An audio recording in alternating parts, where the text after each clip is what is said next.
Have you ever been judged, not for what you've done, but for simply who you are? Imagine paying for your rightful seat, stepping onto a plane with quiet dignity, only to be told you don't belong there. This isn't just inconvenience. It's humiliation. It's the weight of generations pressing down in a single moment. And it forces a question we all must face when someone doubts your worth. Do you shrink back, or do you stand firm, even in silence? Now picture this: an entire cabin watching, some whispering, most staying silent. If it were you in that seat, would you speak up, or would you hope the storm passes quickly? Even if it costs you your dignity tonight, we follow the story of a man who chose differently. A man who turned one phone call into a reckoning that no one saw coming. His calm refusal to move didn't just change his own fate, it shook an entire industry. So lean in. Imagine yourself there, and ask, what would you have done if this story stirs something in you? Don't forget to like, share, and subscribe. Let's begin. The terminal at Los Angeles International buzzed with the usual Friday evening rush. Screens flickered with departure updates, rolling carts clattered along polished floors, and overhead announcements carried that faint metallic echo that always seemed to hang in airports. Business travelers adjusted suits. Families corralled children. Couples whispered over coffee cups, all of them wrapped in their own worlds. David Marshall moved quietly through the crowd, suitcase in one hand, leather briefcase in the other. At 47, he was a man who blended effortlessly into any space. His tailored shirt was crisp but understated, his shoes polished but not flashy. Nothing about him screamed wealth or power, though he carried both in abundance. Years in corporate America had taught him the art of invisibility to dress just enough to command respect, but never so much as to invite suspicion. For David, that balance had become second nature. He checked the time on his watch, 7:45 p.m., and exhaled slowly. Tonight's flight to New York was an overnight run, long enough to catch up on reports and maybe a few hours of sleep before a full weekend of meetings. He preferred late flights, fewer interruptions, fewer stares. At least, that's what he told himself.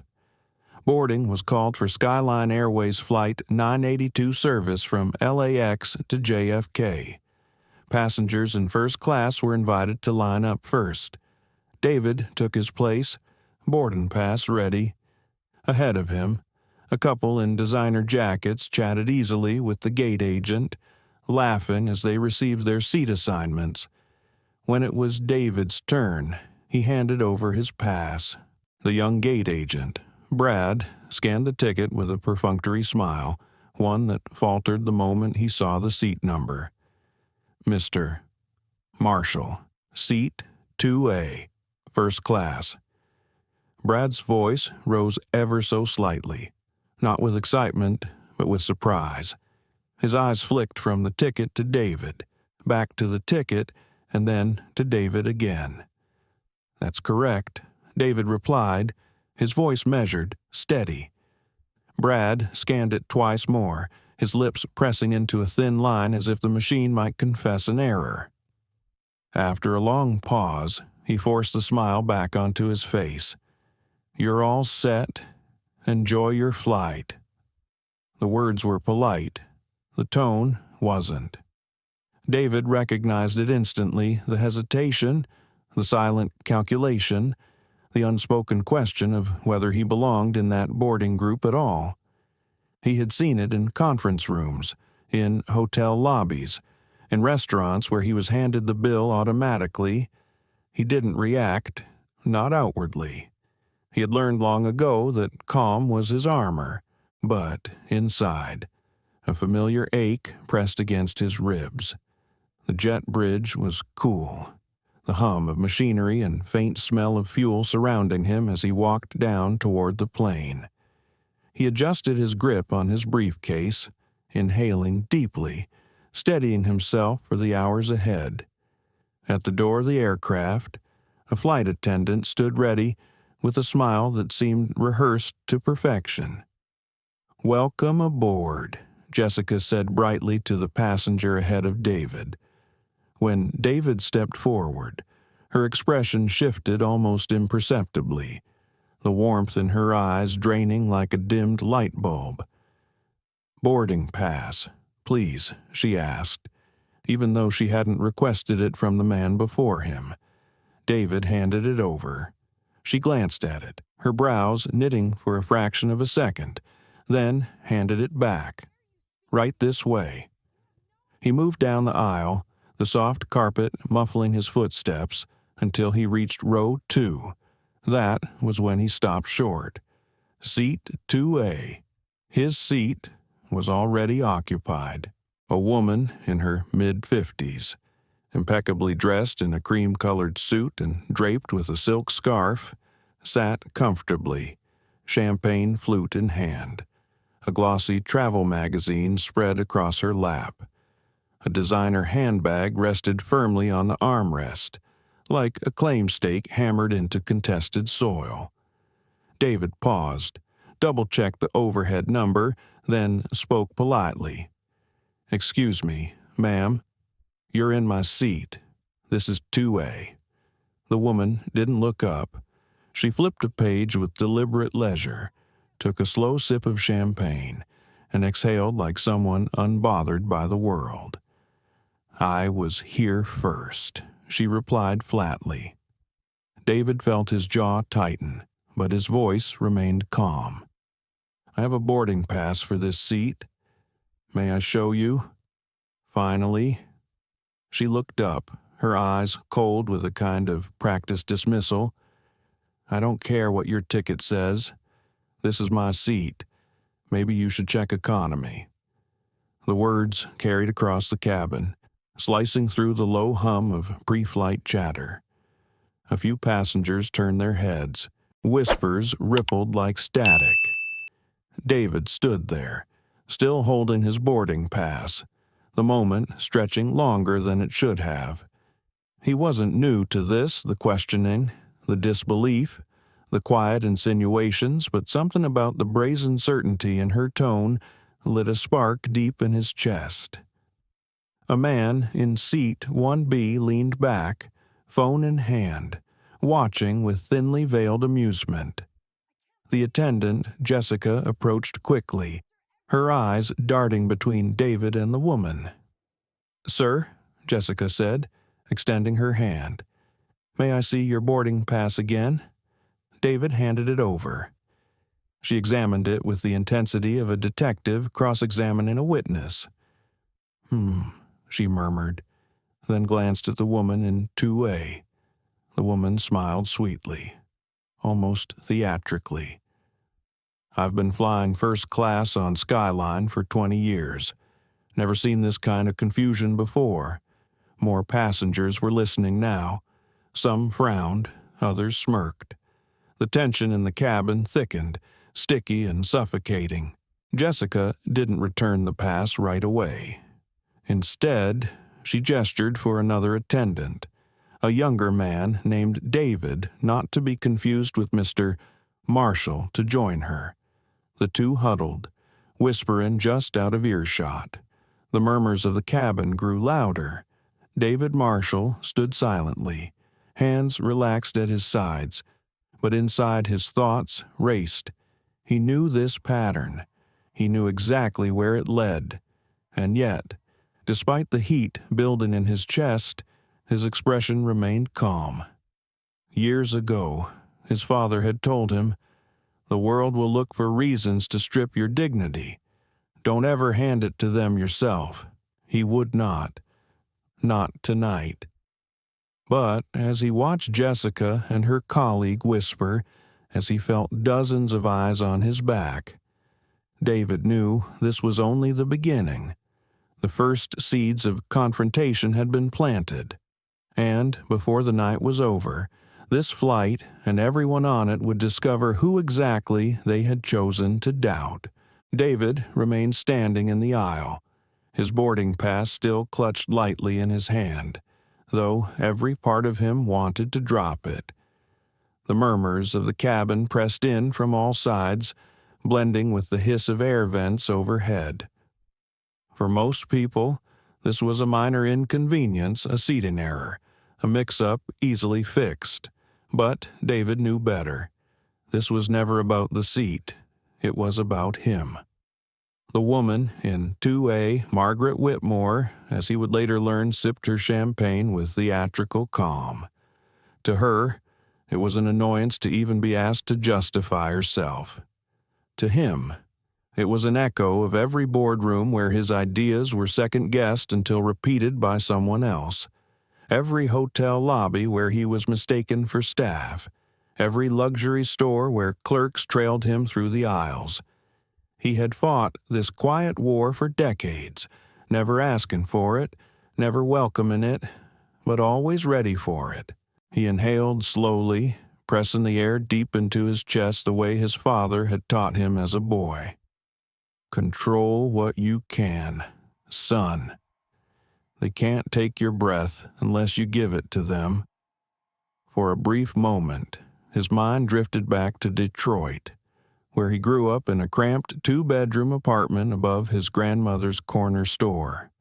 His father, Henry Marshall, had worked double shifts at the auto plant, his palms thick with calluses, his shoulders stooped from long days, yet every night Henry would sit at the kitchen table with David, going over math problems, reading history out loud, or telling him the lessons he swore by.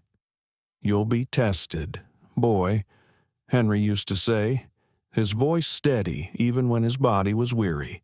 Not in classrooms, not in exams. Out there. He would point out the window, toward the streets where the sounds of sirens mingled with the laughter of kids playing basketball under broken street lights. Out there, they'll doubt you before they know you. They'll measure you before they hear you. And when that happens, you don't fold. You don't raise your voice. You let your work, your dignity, and your patience do the talking. David had carried those words like scripture.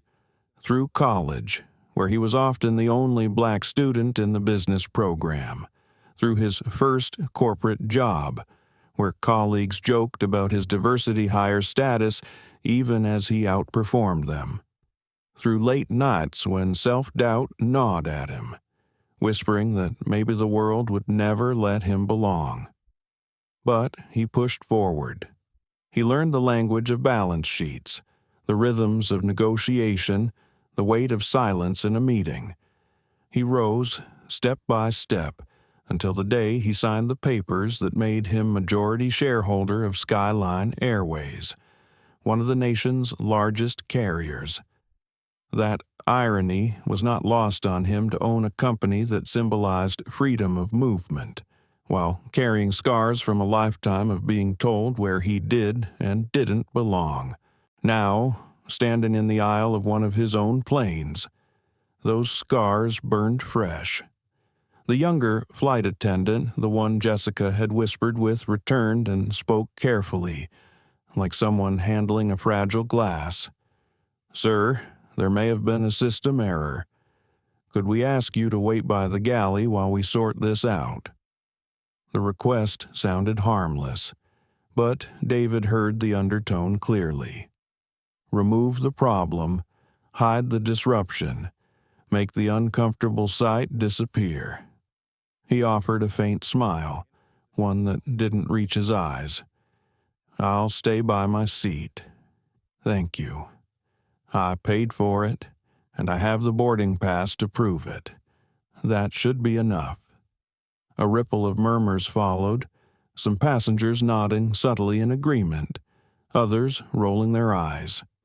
The man in 1B, Robert Kane, chuckled audibly, shaking his head as if watching a comedy unfold. "Unbelievable," he muttered. though loud enough for half the cabin to hear. David ignored him.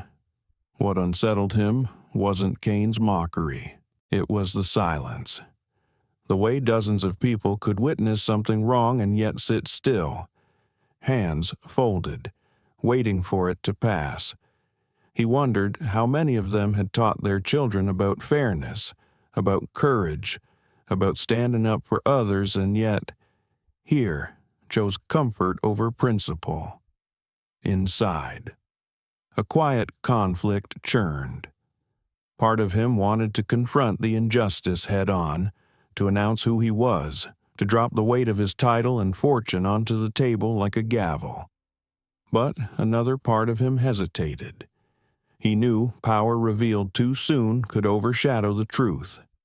If he ended the moment with authority alone, the lesson would be lost. They would dismiss it as privilege, not see it as dignity. So he held back. For now. Jessica cleared her throat, leaning slightly toward Margaret. "Ma'am, could I see your boarding pass as well?" Margaret waved her off with a flick of her manicured hand. "I told you, I've been flying first class for decades. You really think I'd be in the wrong seat? Please."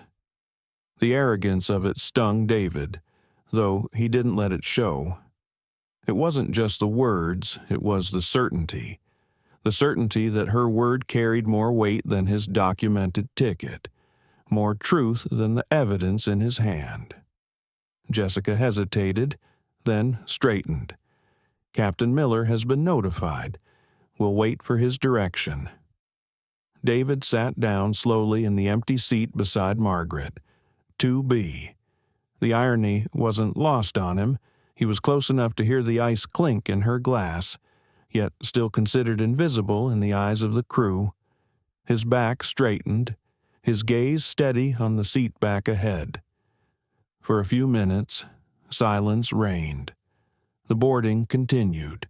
Passengers shuffled in, luggage thumped into overhead bins, but beneath the surface, tension pulsed like an underground current. Everyone felt it.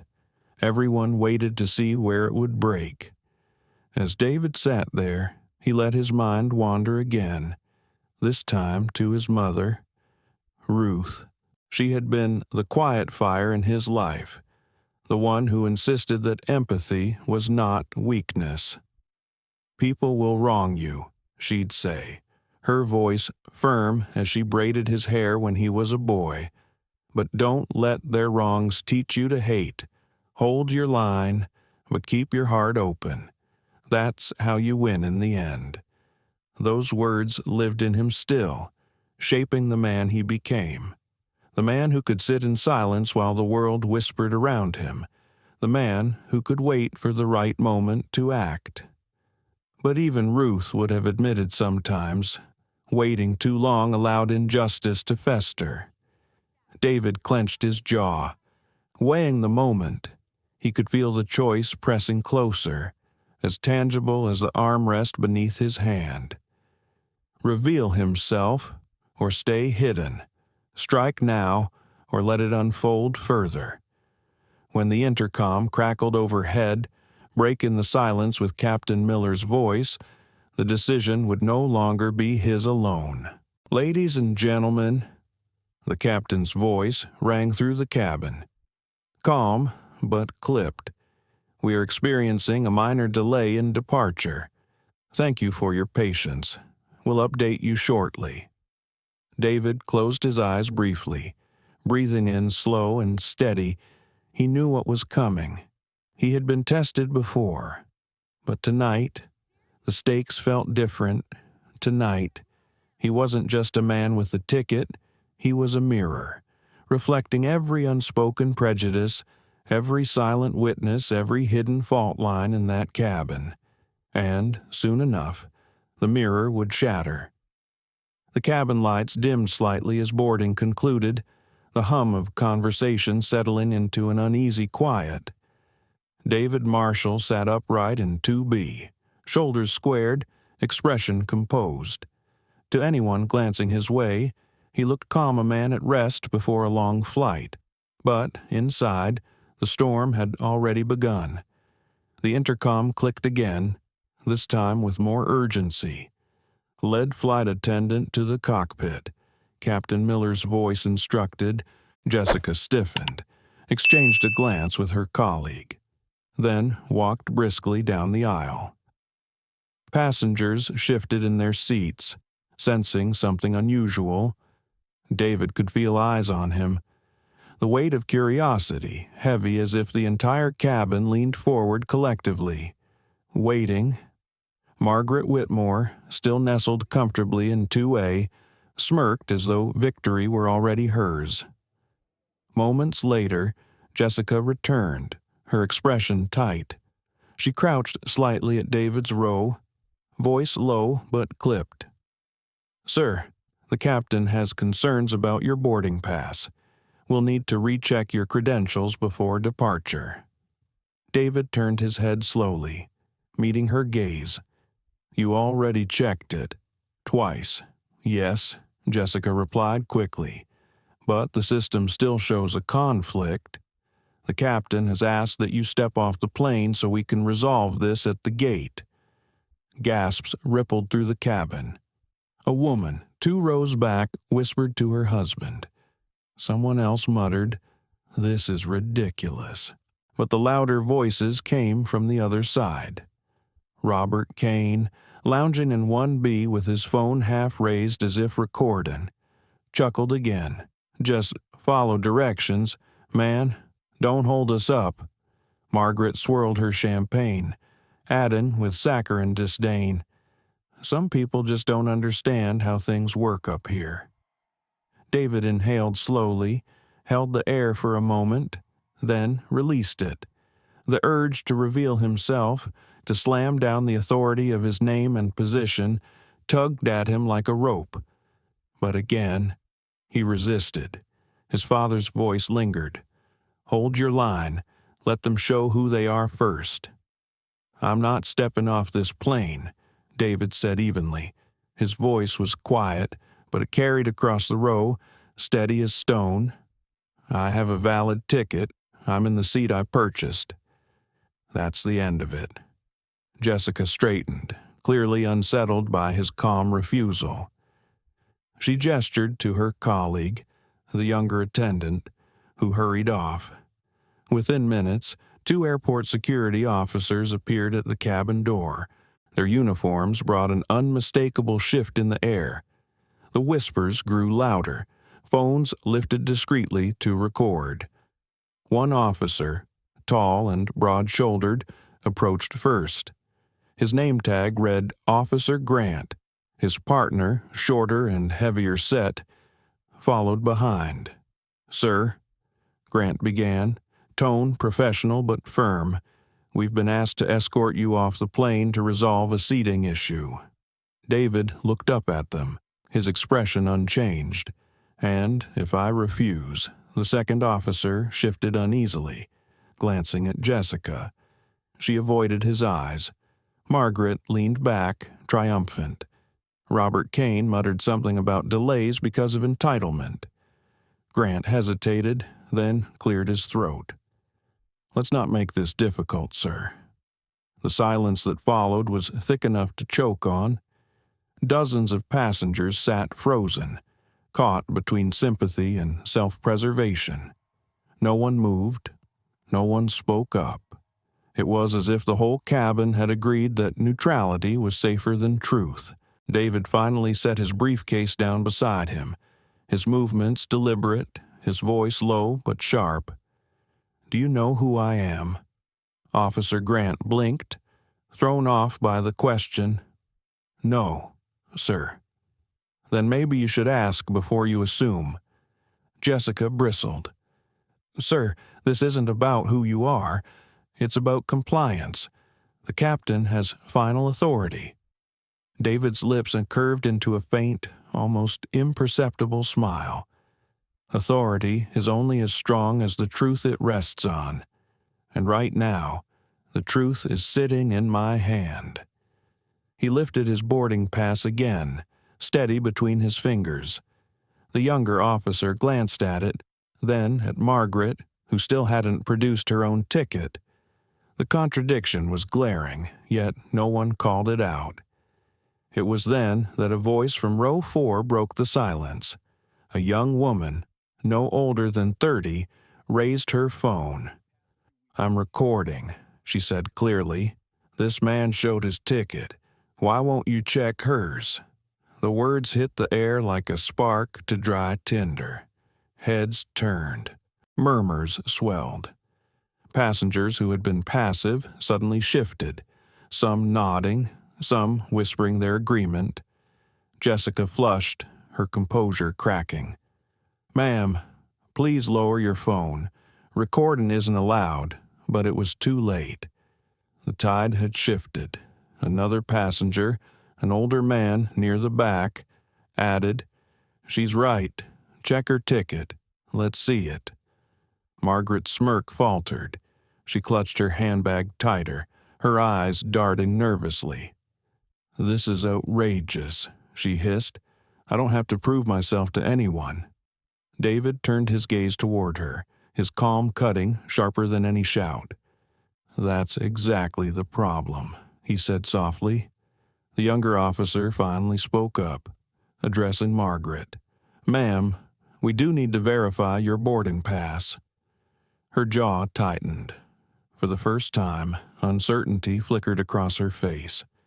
She rummaged in her bag with exaggerated slowness, producing a crumpled ticket. The officer unfolded it, scanning quickly, his brows furrowed.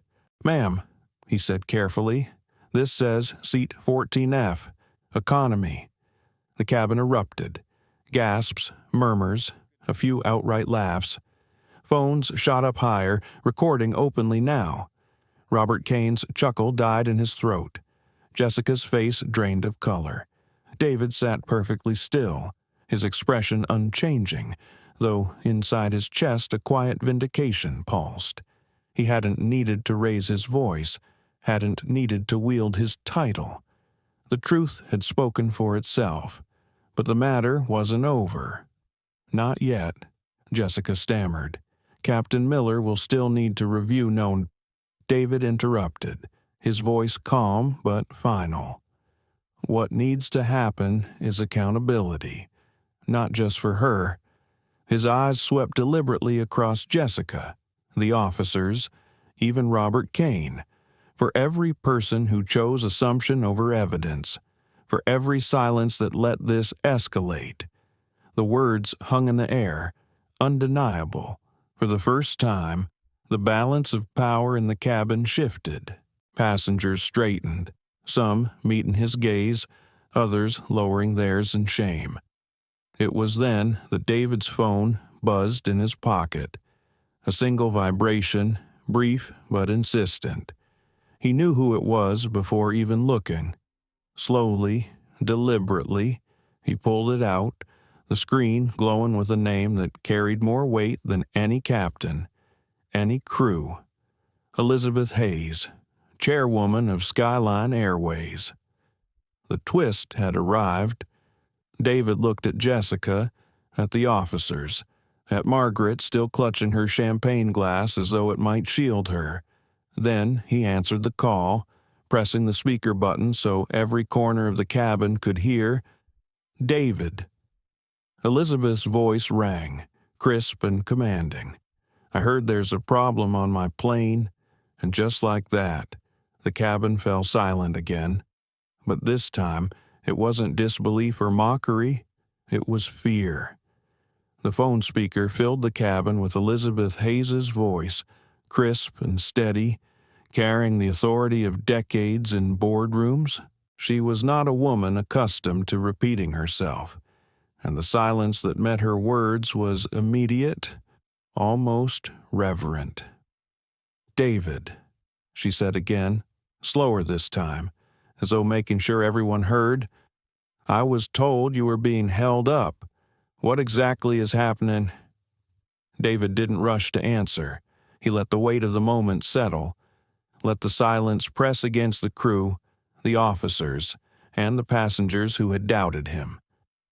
He turned his gaze to Jessica, then to Officer Grant, and finally to Margaret Whitmore. Only then did he lift the phone slightly. "There's been a dispute," David said evenly. "A passenger in my seat.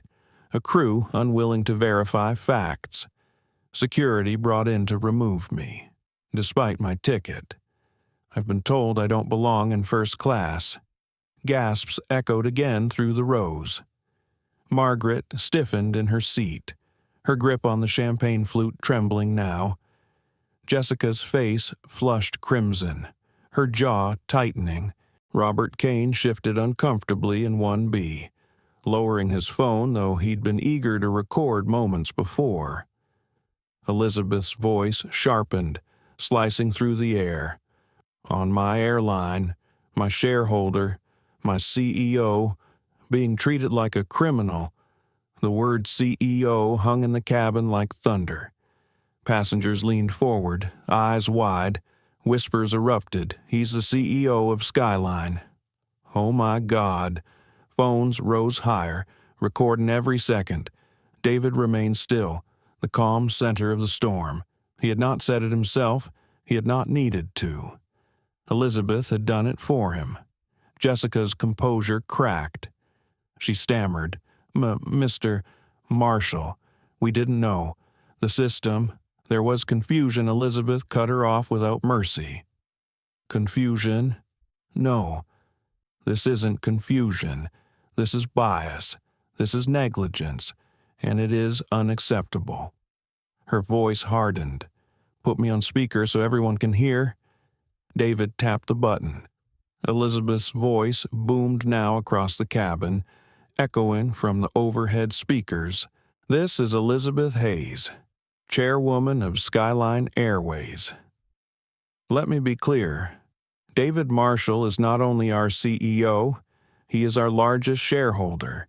He owns more of this airline than any one of you can imagine.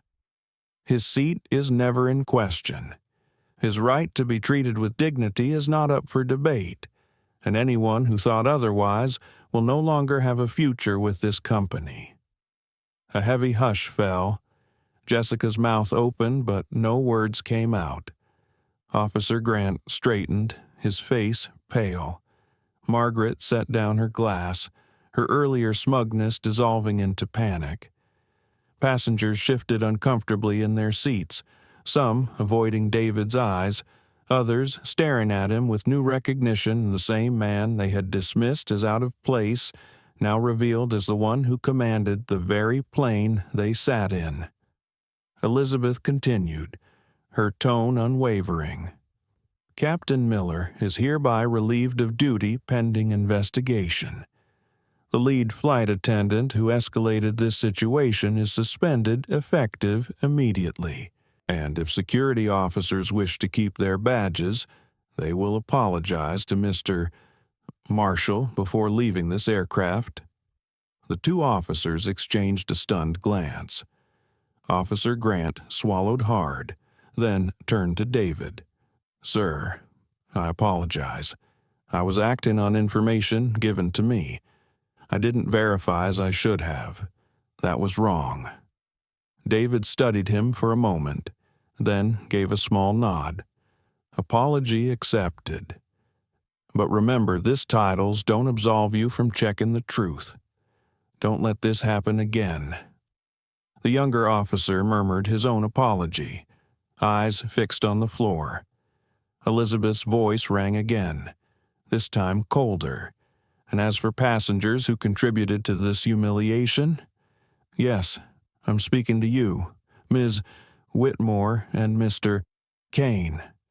Your elite statuses are revoked. Your future flights with Skyline suspended for 1 year. You are free to disembark now if you wish. Otherwise, sit quietly, because this flight is not yours to command." Margaret's face flushed scarlet. "You can't do this to me." "Oh, I can," Elizabeth interrupted. "And I just did."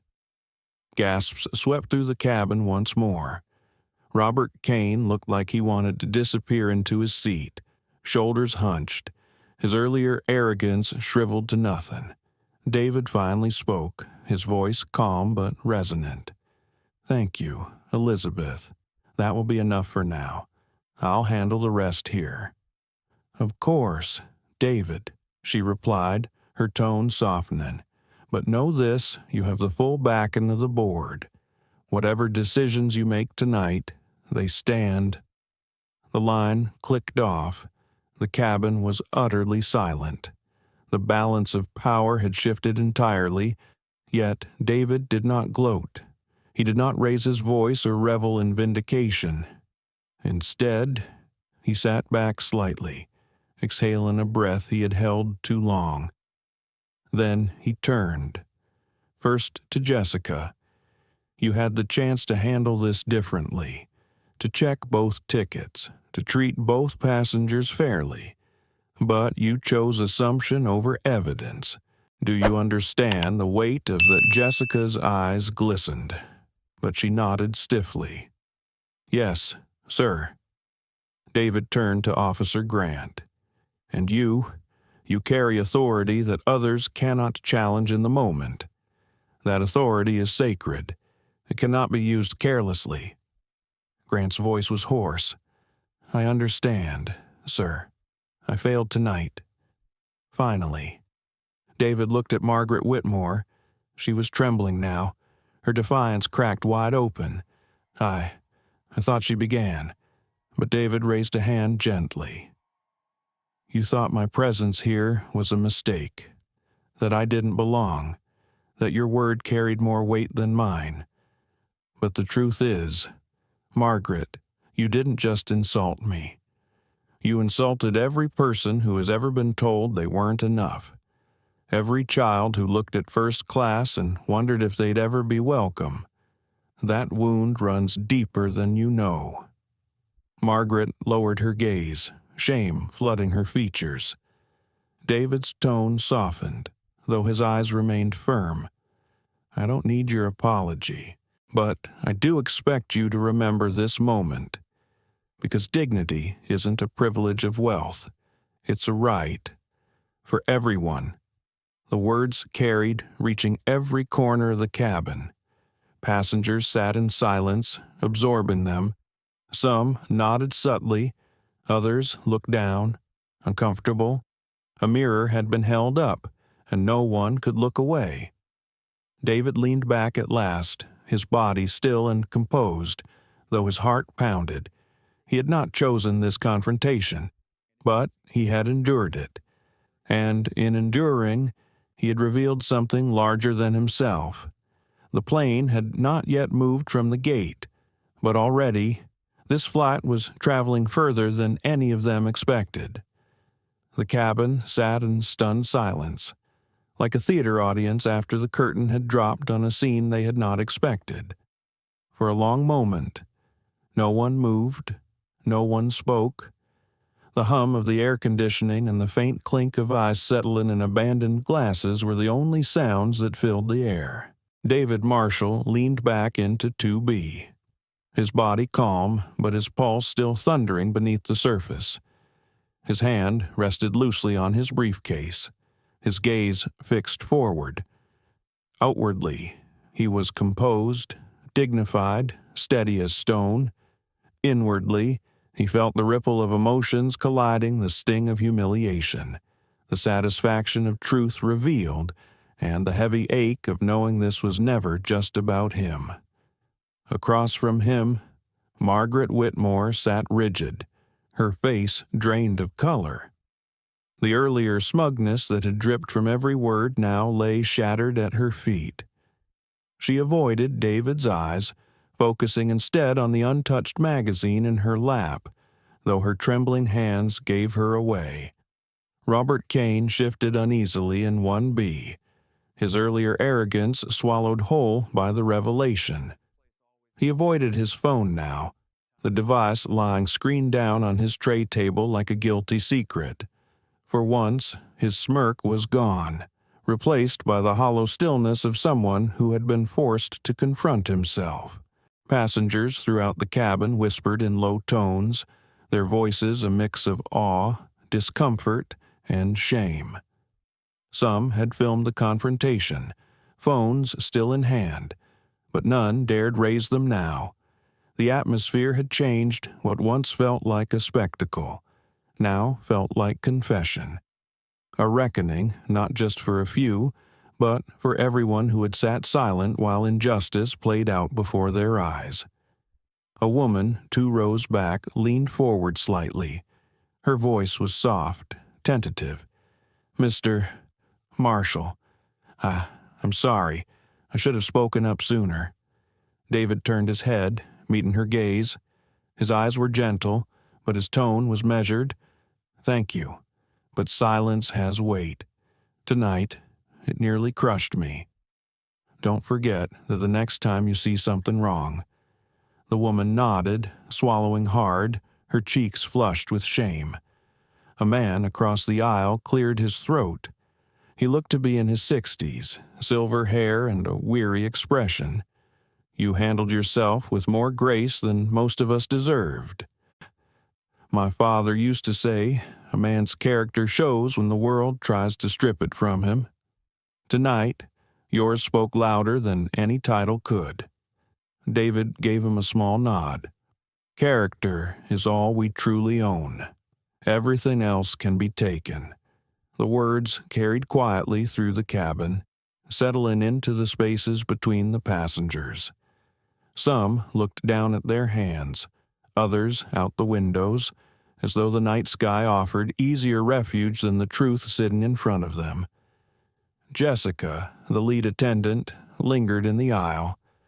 Her hands were clasped tightly in front of her, her polished composure gone. She opened her mouth once, closed it, then tried again. "Mr. Marshall, there's no excuse. I let assumptions guide me instead of facts. That mistake, it won't leave me." David studied her for a long moment, his expression unreadable. Then he spoke, calm but firm. "You were given trust tonight, authority, the power to either uphold dignity or undermine it. That power is sacred. Use it poorly, and people bleed quietly inside.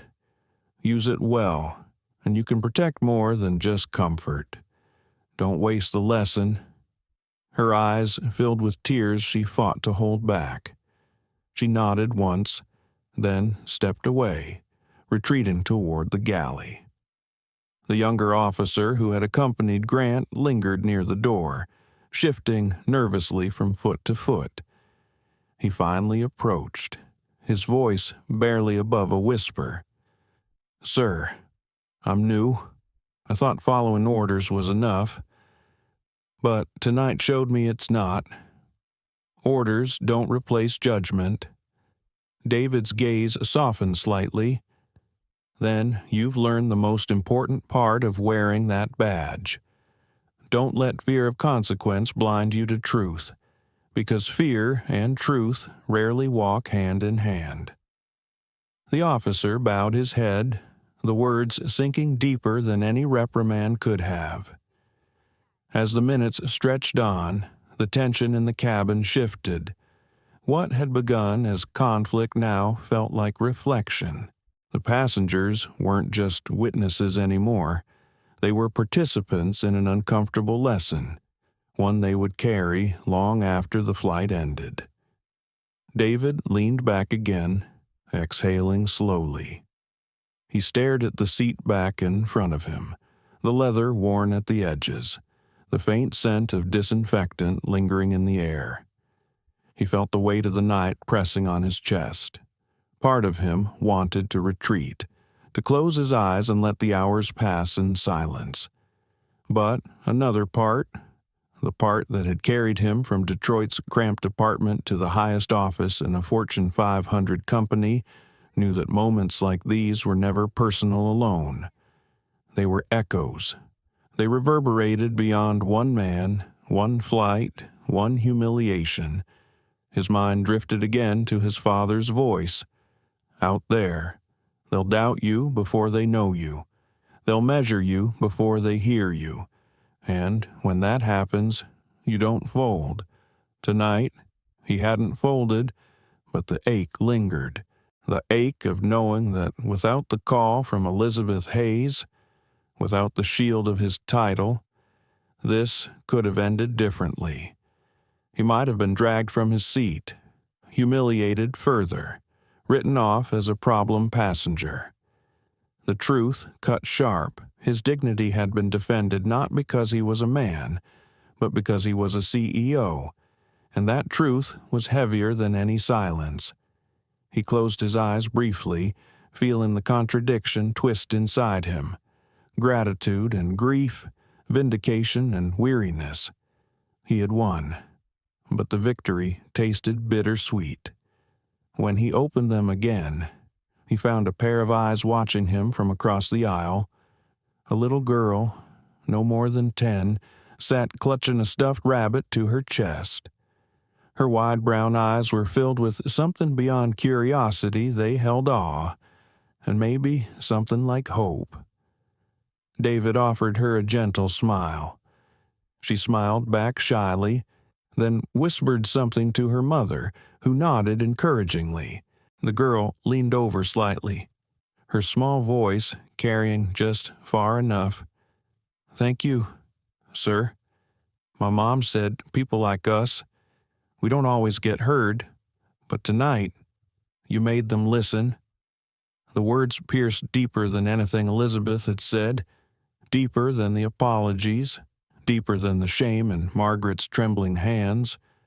They reminded him why he endured, why he carried himself the way he did, not for the title, not for the boardrooms, but for moments like this when one voice could shift the weight of silence for someone else. David leaned slightly toward her, his voice warm but steady. "No, sweetheart, tonight we made them listen, together." Her smile widened. The stuffed rabbit pressed tighter to her chest. The plane remained grounded still, waiting for the new captain to board. But in that cabin, something had already taken flight. Not engines, not wheels, not wings, but dignity. And as David sat back, the storm inside him eased slightly. He knew this wasn't the end. The story of this night would spread, carried on phones, in whispers, in headlines. But for now, within these walls, he had done what he came into this world to do, hold his line, and, in doing so, give others the courage to find theirs. The cabin lights dimmed slightly as the door to the cockpit opened once more. For a moment, the passengers stiffened, bracing for yet another clash, another uncertain turn. Instead, a new figure stepped into the aisle, a woman in her mid-40s, uniform crisp, posture firm, and eyes clear with authority. "Good evening, ladies and gentlemen. I'm Captain Jennifer Walsh. I'll be commanding this flight to New York tonight," she said, her voice steady, carrying the weight of both reassurance and resolve. "I know you've witnessed events that should never have occurred. From this point forward, I assure you we will operate with professionalism, dignity, and respect." Her words were simple, but the effect was immediate. Shoulders relaxed, a few murmurs of relief echoed. Even the hum of the aircraft seemed to soften, as if the plane itself exhaled with the passengers. David Marshall studied her closely. There was no hint of hesitation in her tone, no trace of doubt. She did not look past him as others had. She looked at him directly, acknowledging without spectacle, without pity.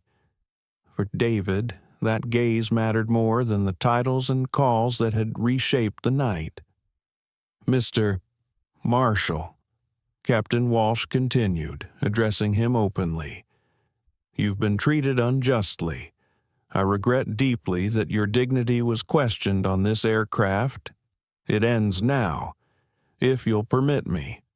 I'd like this flight to move forward in a spirit that reflects what air travel should be: safe, respectful, and shared." David inclined his head slightly, his voice quiet but resolute. "Captain, I want nothing more than that. Let's take this plane home."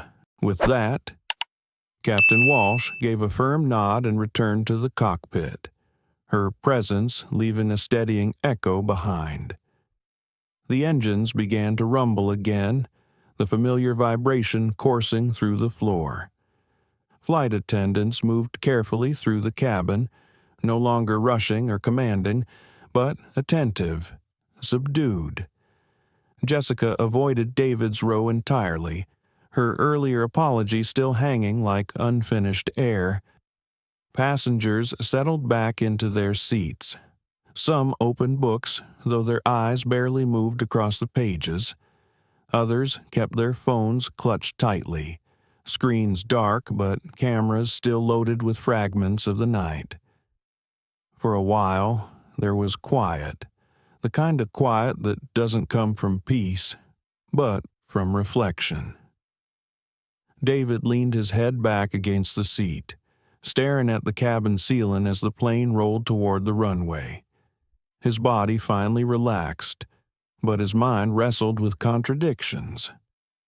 He thought of the call to Elizabeth Hayes.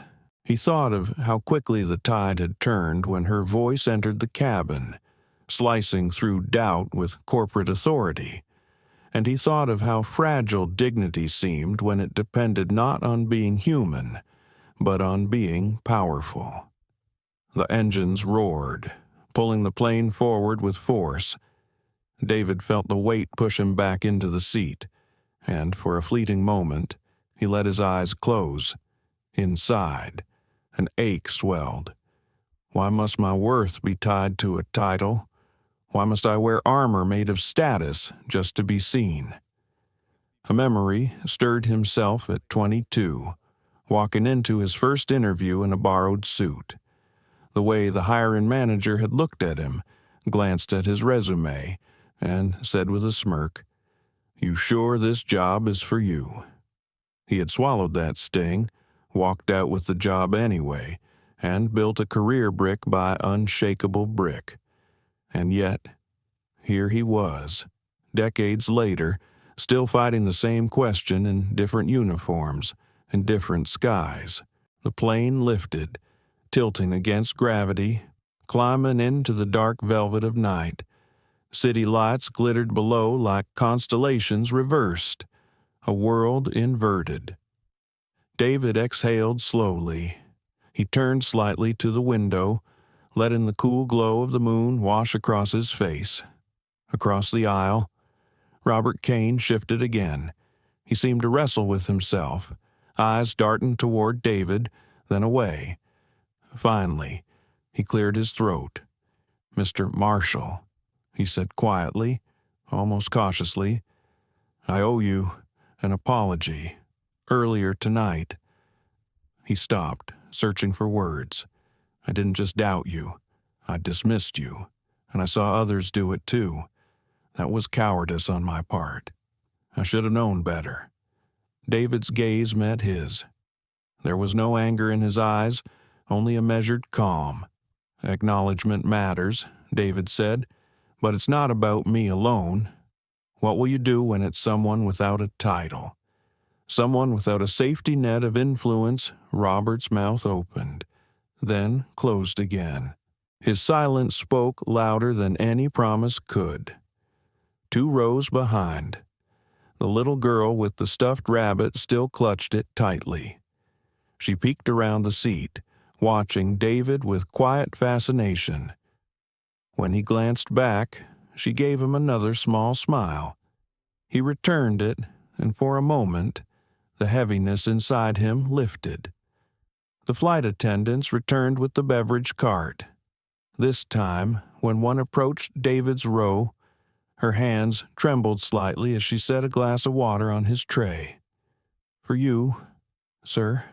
Compliments," she said softly. David accepted it with a nod. "Thank you." The word was simple, but it lingered. This time, it was not laced with suspicion or demand, just recognition. Hours passed as the plane sliced through the night sky. Some passengers dozed, others stared at the seat backs as though searching for answers written there. David remained awake, his thoughts circling like the currents outside. He thought of his company, of the thousands of employees whose lives intersected with his decisions. He thought of the countless meetings where he had been the only black man in the room. His presence questioned before his words were heard. He thought of his daughter, waiting in New York, bright-eyed and still learning to believe the world could be kind. And he thought of this flight not as an incident, but as a mirror that showed how far they had come and how far they still had to go. As the first hints of dawn painted the horizon in pale orange, Captain Walsh's voice returned over the intercom. "Ladies and gentlemen, we're beginning our descent into New York. Weather is clear. We'll be landing in approximately 30 minutes. Thank you for your patience tonight." A soft ripple of relief passed through the cabin. Passengers straightened, fastening belts, gathering belongings. The atmosphere was different now, less tense, more contemplative.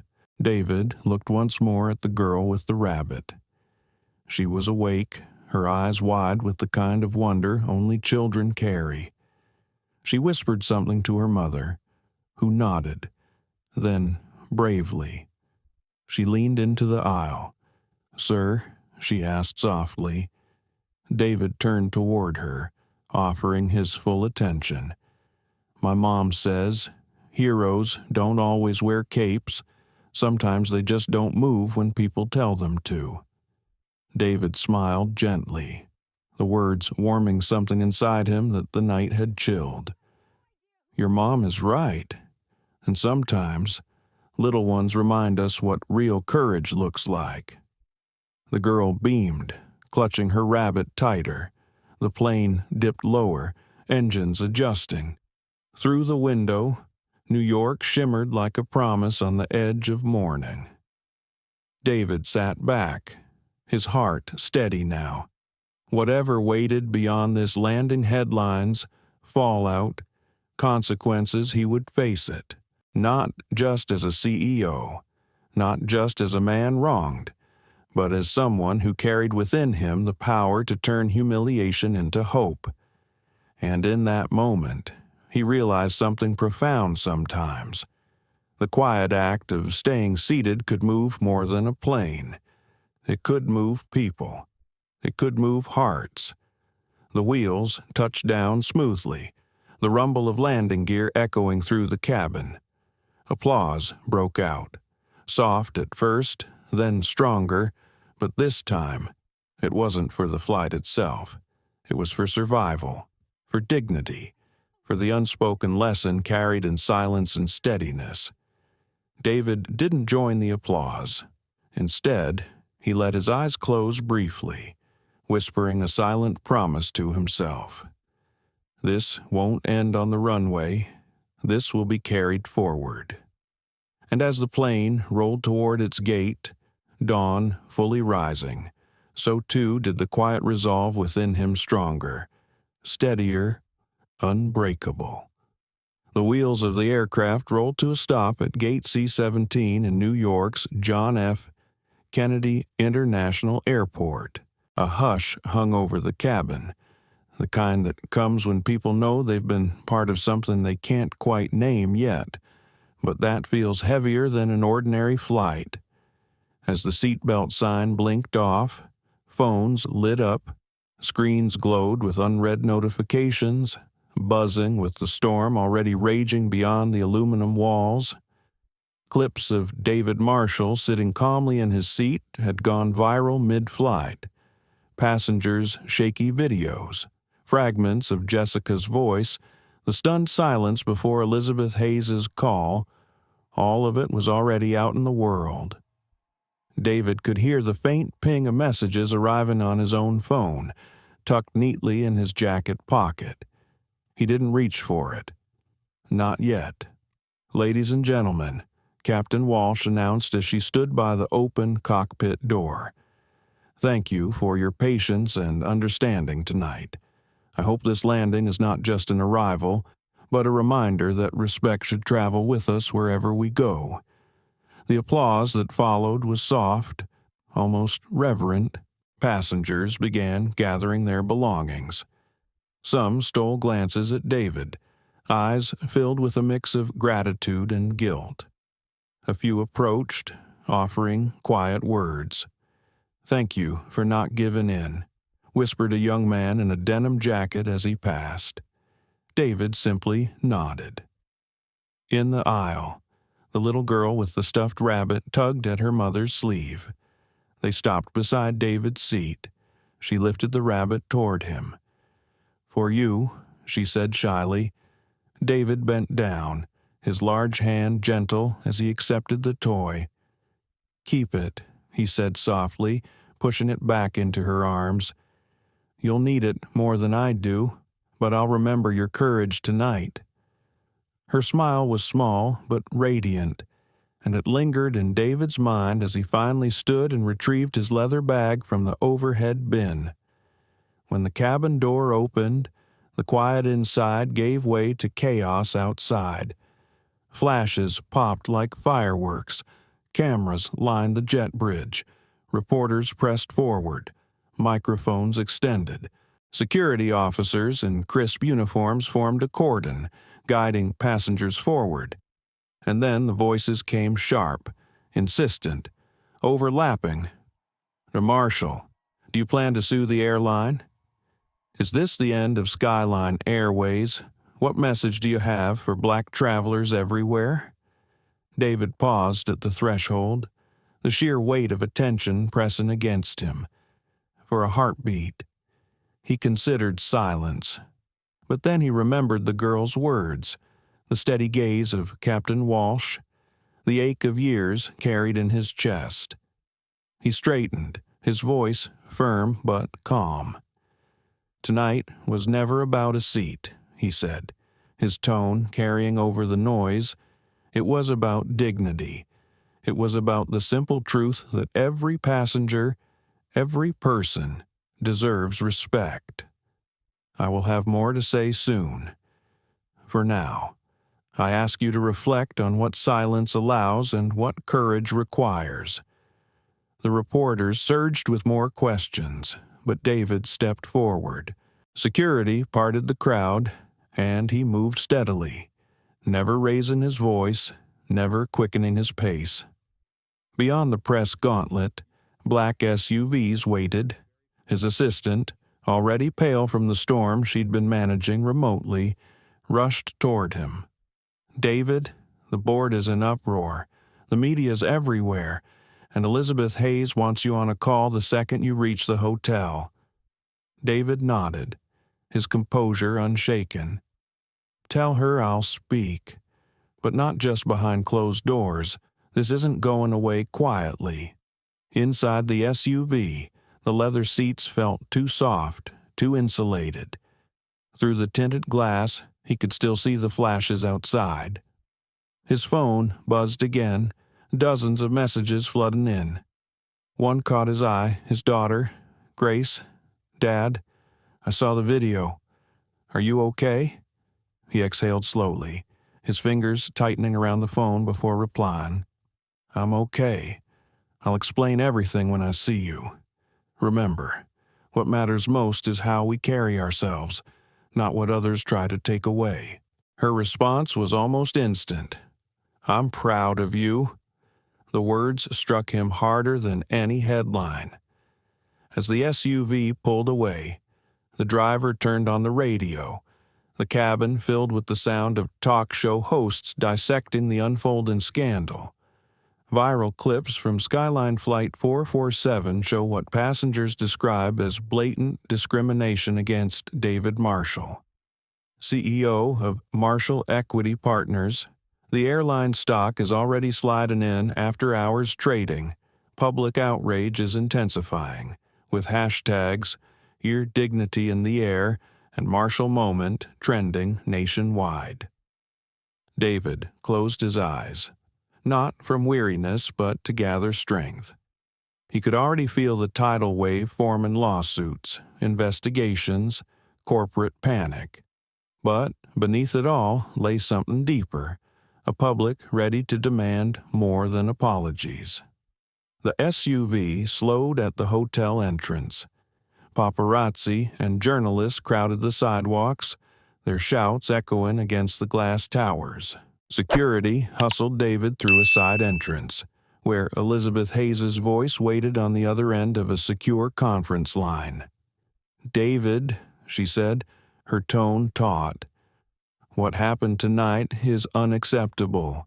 We're preparing a statement, grounding certain staff, and convening the board at sunrise. I want to be clear you have my support, but the world is watching how you choose to respond."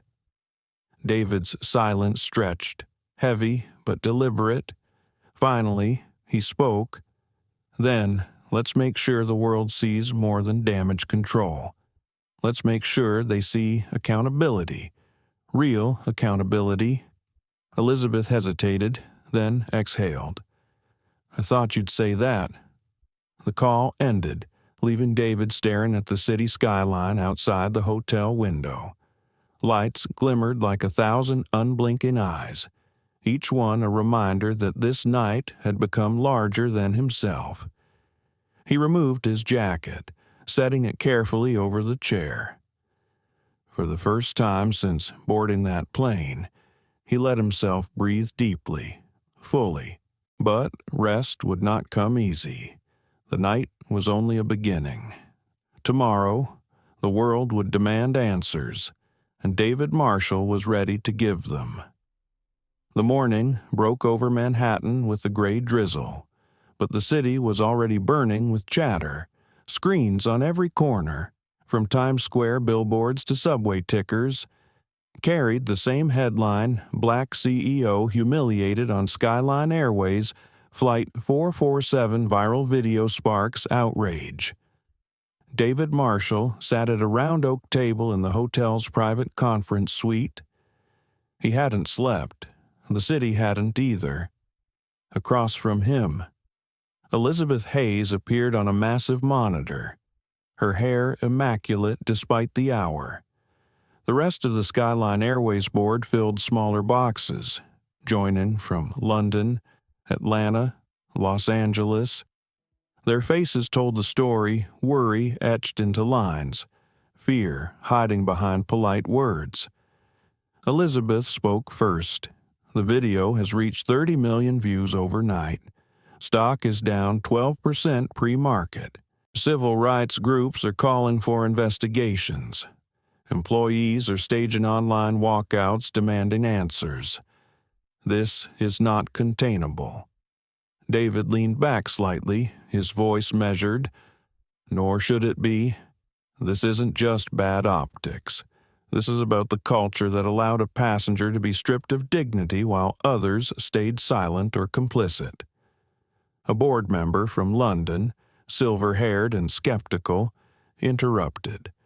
"With respect, Mr. Marshall. Surely this can be resolved with suspensions, a strong apology." And David cut in, not with volume, but with clarity sharp as glass. An apology won't undo what millions saw with their own eyes. People don't want words. They want proof that behavior has consequences. The silence that followed was heavier than the drizzle outside. Elizabeth cleared her throat. "We've already taken immediate action. Captain David Richardson has been placed on indefinite suspension pending FAA review. Senior flight attendant Mark Stevens and lead FA Jessica have been removed from duty and stripped of flight privileges. The gate agent, Robert Hayes, is under investigation for falsifying reports, but we need your perspective on how to move forward. Because whether we like it or not, you've become the face of this crisis." David's jaw tightened. He hadn't asked to be the face of anything, but the truth pressed against him. Sometimes you don't choose the moment chooses you. "Then I'll use it," he said, "not for revenge, for reform." The London director scoffed. "You speak like this is bigger than an airline." "It is," David replied simply. Outside the boardroom, the world was already reacting in real time.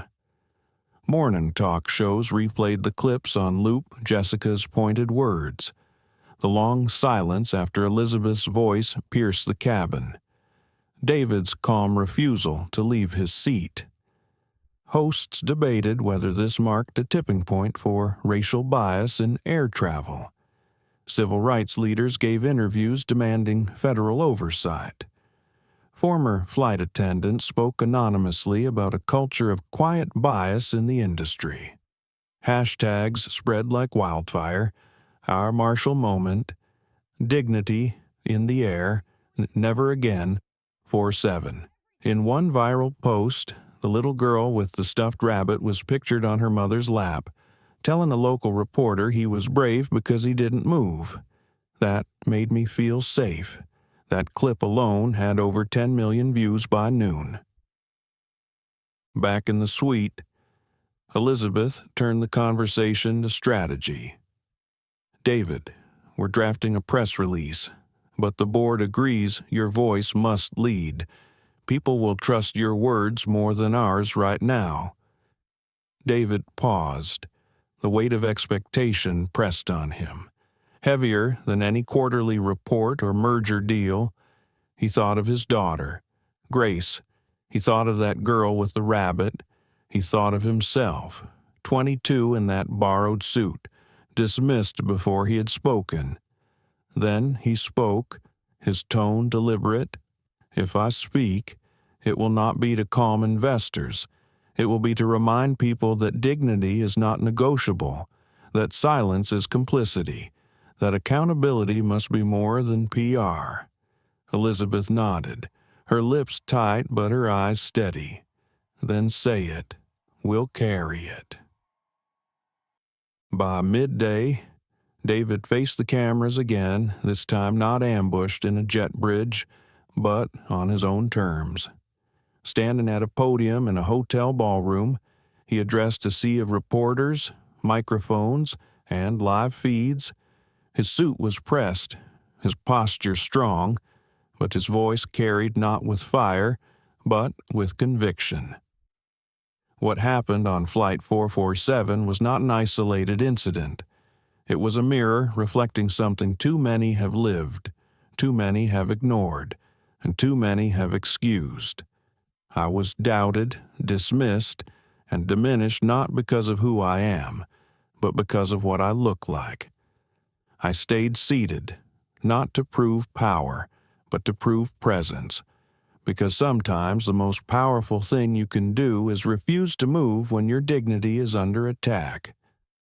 I call on Skyline Airways and every airline in this nation to commit to more than apologies. Commit to accountability. Commit to training that changes behavior, not just policies. Commit to audits that reveal the truth, not hide it. Commit to passengers, to employees, to every person who deserves to board a plane and feel human first. The room erupted with questions, but David stepped back. He had said enough. Hours later, in living rooms across America, people replayed his words. Some wept quietly, remembering their own moments of being unseen. Others shared the clip with comments like, "This is the leadership we need." Not everyone supported him. Commentators on certain networks dismissed the outrage as overblown, accusing David of weaponizing his status. Online trolls flooded feeds with vitriol, but even their noise could not drown the larger truth something had shifted. Meanwhile, consequences for the crew deepened. FAA investigators announced they would review Captain Richardson's record, including prior complaints of discriminatory practices. Mark Stevens was discovered to have been the subject of 2 unresolved passenger complaints in the past year, complaints quietly buried by management. Jessica's past social media posts surfaced, revealing comments that painted her in an even harsher light. Robert Hayes, the gate agent, faced scrutiny after leaked internal emails suggested he had once falsified a manifest to avoid an upgrade conflict. For years, these issues had simmered unseen. Now, they boiled over in the heat of public outrage. Late that night, David sat alone in his hotel room, lights of the city sprawling beyond the glass. His phone buzzed with another message from Grace's dad. "They're showing you on TV. You look strong." He typed back slowly. "Strength isn't about looking strong. It's about standing firm, even when people doubt you. Remember that." After sending it, he set the phone aside and closed his eyes. His body ached, his mind weary. But beneath the exhaustion ran a current of resolve. This was no longer about him alone. This was about every person who had ever been told they didn't belong, who had ever been asked to move when all they had was the right to stay. And tomorrow, the fight would grow louder. The hearing room on Capitol Hill was packed. Marble columns towered over rows of chairs filled with senators, reporters, and a restless public. Camera lights glared, broadcasting every glance, every sigh, every pause. At the witness table sat David Marshall, posture steady, dark suit sharp against the pale wood. His face bore the calm gravity of a man who had rehearsed not words, but truth. The chairman of the committee, Senator Alvarez, tapped his gavel. "We are convened today to examine systemic discrimination in the airline industry. Prompted by the widely publicized incident on Skyline Airways Flight 447. Mr. Marshall, thank you for being here." David leaned toward the microphone. His voice was low, measured, but it carried across the room with unmistakable force. "Thank you, Senator. I sit here not as a CEO, but as a passenger who was told he didn't belong in the seat he paid for. What millions saw on their screens was not new. It was a story lived by countless others, unseen. I simply had the platform and the privilege to be heard." Gasps rippled softly through the audience. Senator Whitfield, an older man with silver hair and piercing eyes, adjusted his glasses. "Mr. Marshall, some argue this was an isolated event. Why should Congress treat this as more than a one-off?" David met his gaze without flinching. "Because isolation is the lie bias tells to survive. If you treat each incident as an exception, you excuse the rule.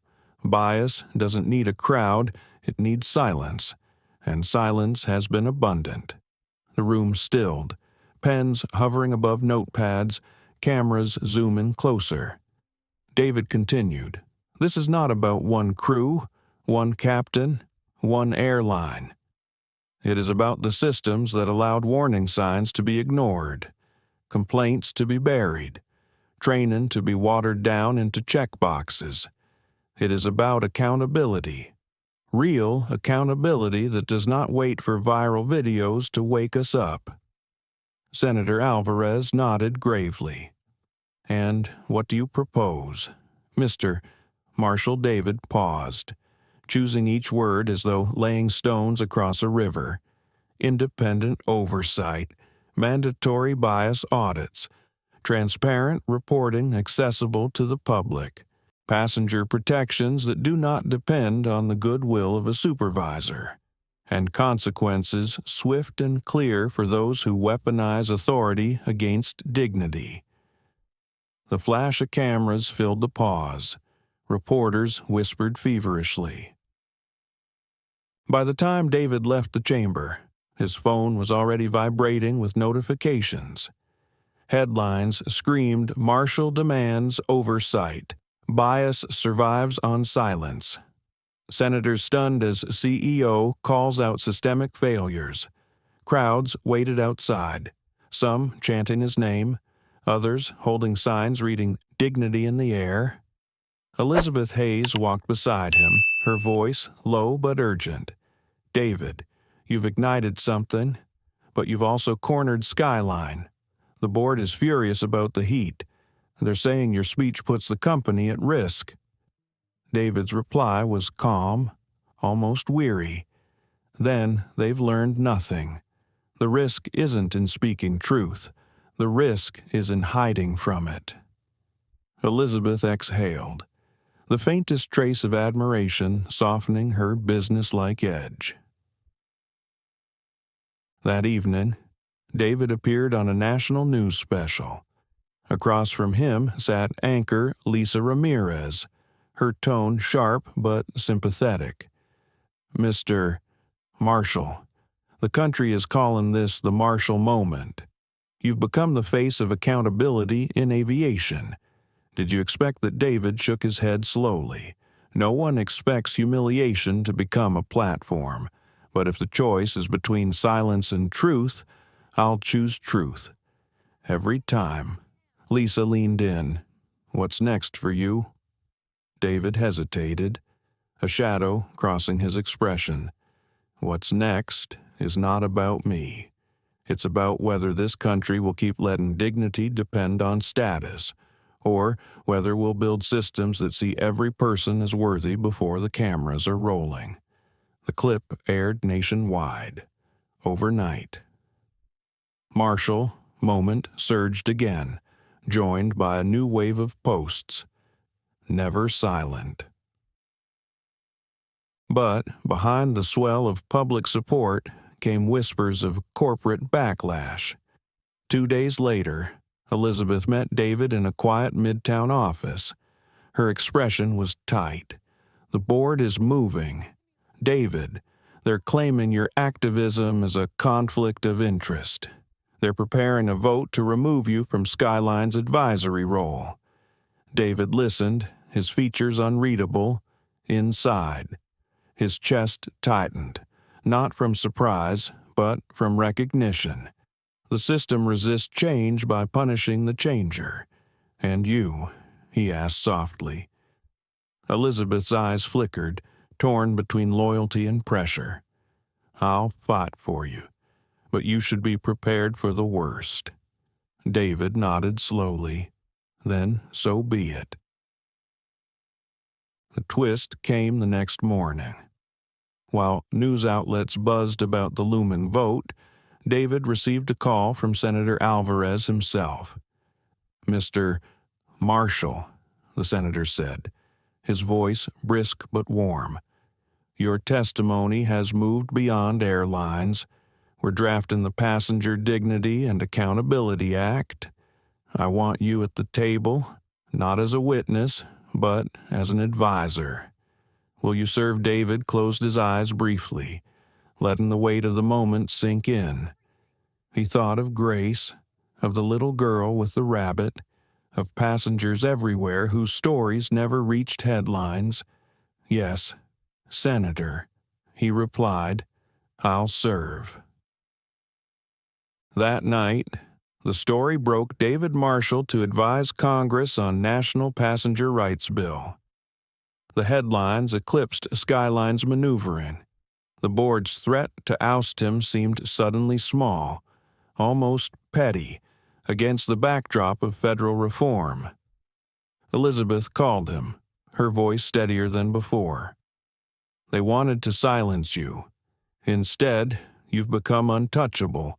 And honestly, David, I think part of me knew this was bigger than all of us."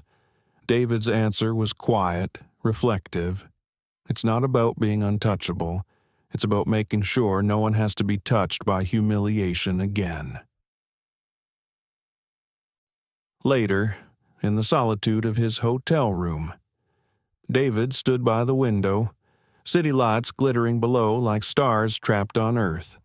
His reflection in the glass looked older, wearier, but stronger too. His phone buzzed with another message from Grace. "Dad, they're saying you changed the law. That's amazing." He typed back, "It's not me, it's all of us. Remember that courage isn't just standing tall, it's standing still when the world tells you to move." She sent back a heart emoji. Simple, but enough to remind him why he kept going. David let the phone rest on the table. He looked again at the city, at the lives moving within it, and he whispered to himself, almost like a vow, never silent. The storm had tried to break him. Instead, it had given him a voice that could no longer be ignored, and as the night deepened, so did his resolve. The boardroom at Skyline Airways headquarters in Atlanta was a fortress of glass and chrome, usually a place where power moved in quiet calculation. But today, the walls shook with tension. Elizabeth Hayes stood at the head of the table, her voice clipped but controlled. "Ladies and gentlemen, our investors are panicking. Overnight, we lost nearly $4 billion in market value. Congressional hearings are looming. Passengers are calling for boycotts. We cannot continue with business as usual." Around the table, faces shifted uneasily. Some directors whispered about damage control, others about firing scapegoats. No one spoke of accountability until Elizabeth's eyes hardened. "The world knows the names," she said flatly. "Captain David Richardson, Senior FA Mark Stevens, Lead FA Jessica, Gate Agent Robert Hayes. They are suspended, yes, but that is not enough. FAA and DOT investigations have already unearthed patterns of misconduct. We must act." One director, pale and defensive, muttered, "But admitting fault opens us to lawsuits." Elizabeth cut him off. "Failure to act is already killing us." At that moment, the door opened. David Marshall entered, not as a supplicant, but as a presence that shifted the air itself. His calm carried more force than their arguments. "You don't need a scapegoat," he said, walking slowly to the table. "You need change. Or this airline will collapse under the weight of its own arrogance." Some board members bristled, others leaned forward, listening despite themselves. Elizabeth gestured for him to continue. David's voice was low, deliberate. "The world doesn't care about your quarterly reports. They care about whether their daughters, their fathers, their neighbors will be treated with dignity when they board your planes. You have a choice: either lead reform or watch your company become a cautionary tale in every business school for decades." Silence stretched, broken only by the rain against the glass. Finally, Elizabeth turned to the board. "We vote, effective immediately, permanent termination of Richardson, Stevens, Jessica, and Robert Hayes, public acknowledgement of failure, and adoption of independent bias oversight." The votes fell one by one, reluctant, bitter, but inevitable. The decision was unanimous. News broke within hours. Skyline Airways. Fires, 4 employees. Pledges, independent oversight. FAA confirms investigation into systemic bias practices. The names of the crew spread across headlines, each detail more damning. Richardson's prior suspension, Stevens' buried complaints, Jessica's resurfaced posts, Robert Hayes's falsified records. Public reaction was swift. Some demanded prison time. Others called for boycotts until reforms were proven. The stock slid further. But this time investors didn't just panic, they demanded restructuring tied to dignity metrics. The humiliation that began in one cabin had now gutted the airline's highest floors. That evening, David stood before a packed ballroom in New York, not as a victim, but as a leader. Civil rights activists, lawmakers, journalists, and ordinary citizens filled the seats. He took the podium, his words steady as a tide. Tonight, Skyline Airways took steps to acknowledge its failures. But this is not about one airline. This is about an industry that has too often looked away, a society that has too often excused silence. We cannot legislate dignity, but we can enforce accountability. That is why I'm launching the Dignity in Flight Initiative, a coalition across airlines, regulators, and communities. We will establish independent oversight, mandatory anti-bias training led by experts, anonymous reporting channels, and transparent audits. This initiative is funded with an initial $50 million from Marshall Equity Partners, and I challenge every airline, every corporation that values justice, to join us. The room erupted in applause, but David raised a hand, his tone softening. This is not about punishment. It is about transformation. We owe it to every child who looks up at the sky and dreams of flying, to every traveler who steps onto a plane hoping only to arrive safely, to make sure that dignity travels with them. Always. The applause rose again, louder, echoing like a vow. Backstage, Elizabeth approached him. For the first time in days, her shoulders seemed lighter. You've turned this into something no one can dismiss. Even the board is starting to realize we were standing in the way of our own survival. David gave a small smile, though his eyes were tired. This isn't about survival. It's about justice. If survival comes with it, so much the better. Elizabeth hesitated, then extended her hand. Whatever comes next, David, I want to be part of it. He shook her hand firmly. Then let's build it. Across the country, reactions poured in. At airports, passengers shared stories under the hashtag Marshall Moment, some painful, some hopeful. At universities, professors assigned his speech as reading in courses on ethics and leadership. At corporate headquarters, diversity officers held up his initiative as a benchmark. And in a small living room, far from the cameras, a little girl watched the news beside her mother, Rabbit clutched in her arms. Her eyes shone with recognition as she whispered, "That's him, the man who didn't move." Her mother squeezed her hand gently. "Yes, baby, and because of him, maybe one day you won't have to be so brave just to be seen." Yet for David, the victory was not without weight.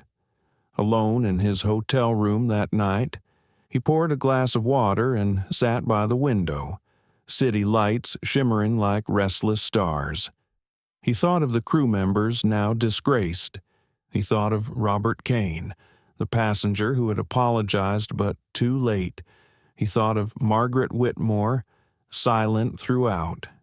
And he thought of the millions who had watched, who had shared, who had turned one man's humiliation into a movement inside him. Fatigue wrestled with hope. He whispered into the night, not as a CEO, not as a public figure, but as a father, a son, a man. Let this not be just a moment. Let it be a beginning. The city hummed outside, indifferent yet alive, and David Marshall, steady as ever, prepared for the dawn of the fight ahead. The days following David Marshall's speech in New York moved like thunder rolling across the country, slow at first, then impossible to ignore. News outlets replayed his words on loop. Talk shows dissected his calm, his conviction. Business journals called his initiative the most significant corporate reckoning since Enron, but with a moral heart. Civil rights leaders compared him to the quiet strength of Rosa Parks, refusing to move, not with anger, but with dignity. Airline executives in rival companies scrambled. Delta, United, and American announced their own bias audits within a week. Smaller carriers issued statements of solidarity. Even companies outside aviation banks, tech giants, retailers began reevaluating their diversity frameworks, terrified of being the next Skyline Airways. The phrase Marshall moment became shorthand for the instant a company realized silence was no longer an option. At home in Atlanta, David found himself thrust into a different spotlight. His wife, Grace, steady as always, tried to guard their privacy, but reporters camped at the edge of their driveway, hoping for a glimpse of the man who had humbled an airline with one phone call. One evening, after a long day of back-to-back interviews and meetings, David returned home exhausted.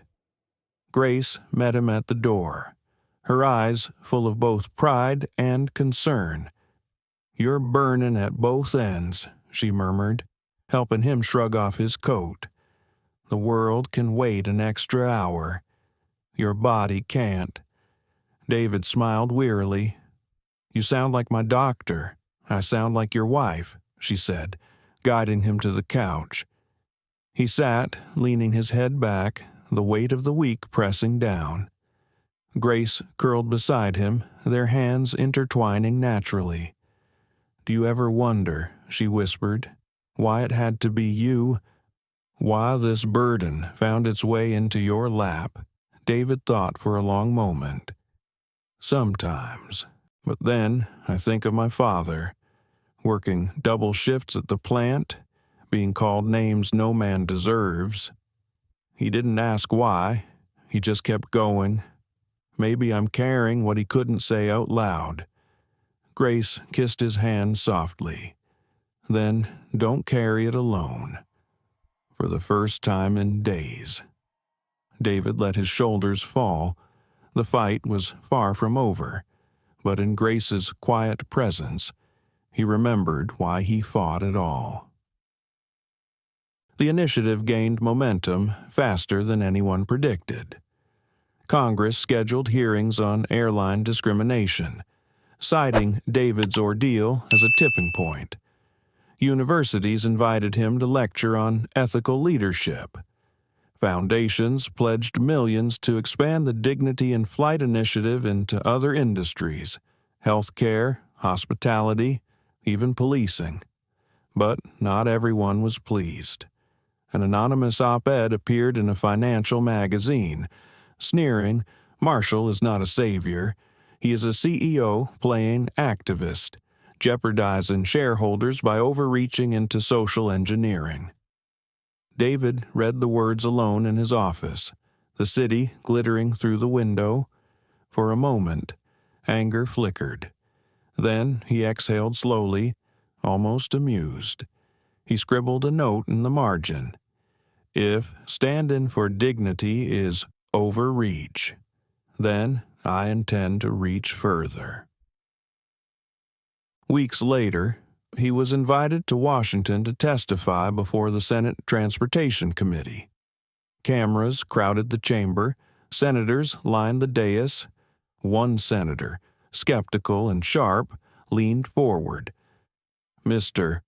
Marshall, critics argue you used your position and wealth to strong-arm Skyline Airways. Do you deny that?" David's reply was calm. "I deny nothing. Yes, I used my position because dignity should not depend on status, but too often it does. If my leverage can change that, then I will not apologize for using it. What kind of leader would I be if I only fought battles I could personally lose?" The chamber murmured approval. Even the senator, though unconvinced, could not hide a flicker of respect. Back in Atlanta, David and Grace attended Sunday service at their small neighborhood church. The congregation welcomed him with warmth, though he could feel the unspoken awe in their eyes. Afterward, a young man approached. maybe 19, wearing a faded hoodie. He shifted nervously before speaking. "Mr. Marshall, I watched what happened. I'm starting college next fall, first in my family. People keep telling me I don't belong. But when I saw you, sitting there, not moving, I thought maybe I can sit too. Maybe I can belong." David's chest tightened. He clasped the young man's shoulder firmly. "Listen to me. You don't need anyone's permission to take the seat you've earned. Sit with dignity. The rest will follow." The young man's eyes glistened as he nodded. Grace saw the exchange, her gaze soft with pride. "Later," she whispered to David, "that's why it had to be you." Not all ripples were triumphant. David learned that Jessica, the lead flight attendant, had given a tearful interview, claiming she'd only been following protocol and was being scapegoated. Social media split. Some called her remorse manipulative. Others said she deserved a second chance. David listened to the clip quietly, then turned it off. He felt no joy in her downfall, only sadness at a system that had taught her such blindness could be called protocol. In private, he told Grace, if redemption is possible, I hope she finds it, but accountability comes first. Grace nodded. And maybe accountability is where redemption begins. Months passed, and the world did not move on. Airlines signed binding agreements with the Dignity in Flight Initiative. Reports showed complaints decreasing, satisfaction rising, and at Marshall Equity Partners, new hires flooded in young talent drawn not just by profit, but by purpose. Yet David remained cautious. In boardrooms and classrooms alike, he repeated the same mantra, "This is not a destination, it is a journey. The moment we declare victory, we risk sliding backward." Still, in quiet moments, he allowed himself a measure of peace. He would sit on the back porch with Grace, sweet tea in hand, watching the Georgia sky burn orange at dusk. "You know," she teased one evening, "you've become a symbol." He chuckled softly. Symbols are dangerous. People forget they're made of flesh and bone. Grace touched his cheek gently. But this symbol still has a heartbeat, and as long as it does, maybe people will remember to listen. David kissed her forehead, whispering, "As long as you're beside me, I'll keep beating." One night, long after the world had quieted, David stood again at his hotel window during a business trip. The city below pulsed with lights, each one a story, a life, a dream. He thought of the girl with the stuffed rabbit who had seen him on TV. He thought of the young man at church. He thought of his father's weary hands, and he realized the fight was no longer his alone. It had become something larger, carried now by countless others who had seen themselves in his refusal to move. For the first time, he allowed himself a full breath of relief. The burden was heavy, yes, but it was no longer only his to bear. As the night deepened, he whispered the same words he had spoken to himself weeks before. But now they sounded less like a plea and more like a promise. Let this not be just a moment. Let it be a beginning, and somewhere, across the country, people already were making it so. 6 months after the storm that had shaken an airline and rippled through an industry, David Marshall found himself once again at Hartsfield-Jackson International Airport. The terminal looked the same, polished floors, flickering departure boards, the hum of travelers rushing from gate to gate, but to David, it carried a new weight. This was where it had all begun, where a seat became a battleground for dignity. Grace walked beside him, her hand looped through his arm. "You sure about this?" she asked gently. David smiled faintly. "If I can't walk back into this airport with peace, then all we've done is paperwork. Healing has to touch the ground where the wound was made." They approached the gate. A Skyline Airways banner fluttered above the counter, now accompanied by a new tagline, "Fly with Dignity." The staff behind the counter greeted David with respect, but not with fear. Training had changed things. Eyes met his without suspicion. Words carried warmth instead of doubt. A young agent, perhaps no older than his daughter would have been, scanned his boarding pass. "Welcome aboard, Mr. Marshall. Thank you for flying with us," she said sincerely. David nodded, touched by the ordinary kindness that once had felt extraordinary. On board, the cabin hummed with the soft chatter of passengers settling in. David and Grace took their seats first class, side by side. The leather smelled new, the carpet freshly laid. He noticed small but meaningful touches, a pamphlet tucked in the seat pocket about passenger rights, a small plaque near the galley reading, "Every seat deserves dignity." The lead flight attendant approached. She was middle-aged, with silver strands woven into her dark hair, eyes steady but kind. "Mr. Marshall," she said quietly, kneeling slightly to meet him at eye level. "I wasn't here the day it happened, but I want you to know something. Your courage changed how we work. We've been trained, yes, but more than that. We've been reminded. People aren't just passengers, they're stories, and we don't want to be the reason those stories hurt." David's throat tightened. He reached for her hand briefly. "Thank you. That means more than you know." Grace glanced at him, pride and tenderness mingling in her eyes. As the plane ascended, David gazed out the window at the patchwork of clouds. His mind wandered not to the humiliation, not to the viral videos, but to the countless letters and emails he had received since. A single mother from Chicago, telling him she found the courage to report workplace harassment. A retired veteran from Dallas, saying he finally spoke up at a town meeting after years of silence.